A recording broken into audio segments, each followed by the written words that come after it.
Sir, Mehkar तालुक्याच्या Mandwa forest येथील जे सीएचओ होते त्यांनी स्वातंत्र्य दिनीच गळफास घेऊन आत्महत्या केल्याची माहिती मिळत आहे आणि कामाचा ताण आणि वरिष्ठांच्या अधिकाऱ्यांचा दबाव हे काळासमोर येते. काय नेमकी माहिती? 15 ऑगस्टच्या सायंकाळी संबंधित जे आमचे समुदाय आरोग्य अधिकारी होतं त्यांचं दुर्दैवी मृत्यू झाल्याची बातमी मला त्या रात्री साधारणतः 9:30-10च्या दरम्यान कळाली. परंतु त्याचं कन्फर्मेशन आलं नव्हतं.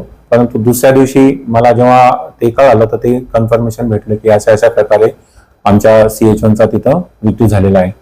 याच्यामध्ये काल दिनांक सोमवारी म्हणजे कालच्या दिवशी 17 तारखेला मी समुदाय आरोग्य अधिकाऱ्याच्या संघटनेचे म्हणणे ऐकून घेतले आणि त्यांच्या माध्यमातून त्यांनी सांगितलं की नॅशनल क्वालिटी अश्युरन्सचा जो आमचा प्रोग्राम आहे एनकॉस त्या आशयानं त्यांची येत्या 22 तारखेला नॅशनल टीम येऊन त्यांचं असेसमेंट करणार होती आणि त्याचा ते तयारी करत होते तिथले मेडिकल ऑफिसर म्हणा किंवा तिथली तालुका यंत्रणा आणि त्या अनुषंगाने त्यांची तयारी चालू होती, बोलणी चालू होती आणि सदर गोष्टीचा समुदाय आरोग्य अधिकारी संघटनेने सांगितलं की त्यांचा थोडासा प्रेशर होतं पूर्वतयारीचं किंवा तयारीचं.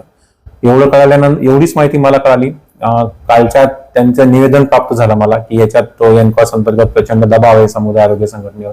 त्या अनुषंगाने मी एक चौकशी समिती पण गठीत केलेली आहे आणि त्याच्यामध्ये सीएचओ संघटनेचे पण 2 प्रतिनिधी मी त्याच्यात टाकलेत आहेत जेणेकरून ती चौकशी एकदम निष्पक्षपातीपणे होईल आणि त्याच्यात पुनरावृत्ती अन्याय होणार नाही आणि ज्याच्यात जर कोणी दोषी आढळला तर त्याच्यावर निश्चितच जी कारवाई आहे ती आपण याच्यात करणार आहोत.